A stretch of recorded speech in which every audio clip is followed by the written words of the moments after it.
Қазақстан Республикасының президенті Қасым-Жомарт Тоқаев халыққа былай айтқан еді.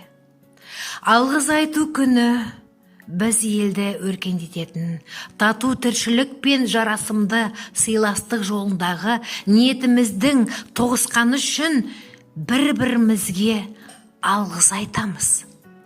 Тәуелсіздік кезеңіндегі табыстарға береке бірліктің арқасында ғана қол жеткіздік.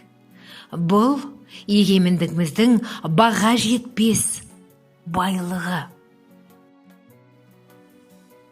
Дорогие друзья, вас сегодня с Днем Благодарности поздравляет представитель Корейского этнокультурного объединения «Лотос» Ан Владимир Филиппович.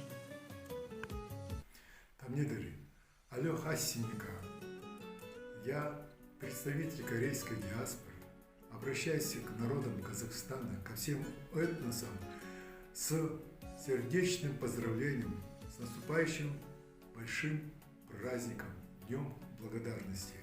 Да, этот праздник возник не так давно по указанию первого президента Казахстана и посвящен народам, которые по своему или не по своему желанию были переселены в Казахстан. Народам, депортированным в Казахстан. Я один из представителей корейской нации, которые были насильственно депортированы с насиженных мест. И первые дни прибытия мои предки были в тяжелейшем положении, потому что наступала зима.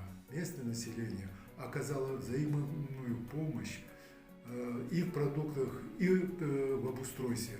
Поэтому большая сердечная благодарность местному населению, которые, хотя и сами жили на краю бедности, но все же делились последним и сердечно встречали и помогали переселенцам.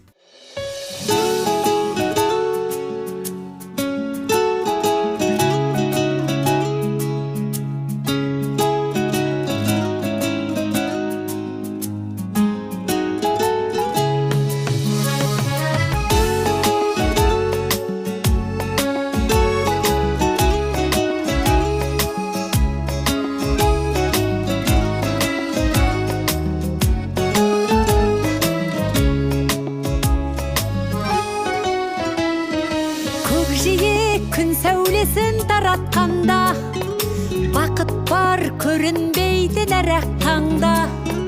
Біз ұйықтап кеткен жоқпыз мәңгілікке, оятқан сансыз алғыс жаратқанға. Қалдырмас өмір атты жолда жалғыз, барыңды бағалада тәубаңа түс. Жарықты сыйғып беріп сана беріп, жасаған жоқтан барғып алла қалғыз. Алғыз анаға, алғыз әкеге, алғыз жас пен кәріге. Алғыз бауырға, алғыз ауылға, алғыз елдің бәріне. Көрінсе тіршілікте күндестерің, жөн болар жылы жұмсақ тілдескенің. Алғыс айт дұшпанды да досыңдай көр, оларсыз биігіңдей білмес дедің. Жақсы сөз жанымызды байтар тек, жаманның жала жауы байтар кек. Сағаттай сырғып жатқан